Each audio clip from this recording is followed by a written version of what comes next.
Kesho tunaenda pale Kikuyu. Kasongo amepatia Kimani Ichung'wah 30 million kwenda tafuta wahuni wapige viongozi. Wameshikana na polisi.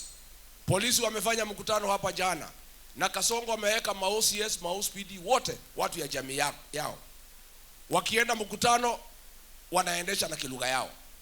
Wanashikana na Kimani Ichung'wah kupanga wahuni wakuje wachome mali ya watu, wafuje maduka, alafu polisi wajifanye ati wanakuja kutatua shida kati ya wahuni na sisi. Mimi nimwambie Kasongo, maneno umeanza ya uhuni, it will come to consume you. You will lose control.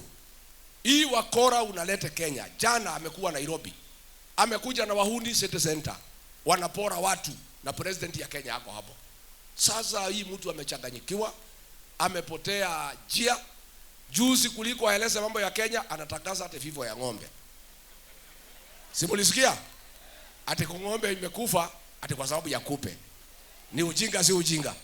Sasa rais wa Kenya, tuko na madeni, SHA haifanyi kazi, watoto hawasomi, barabara hakuna, stima hakuna, ati president akisimama ati anatangaza ati ng'ombe ya kiongozi fulani ati ilikufa ati kwa sababu ya kupe.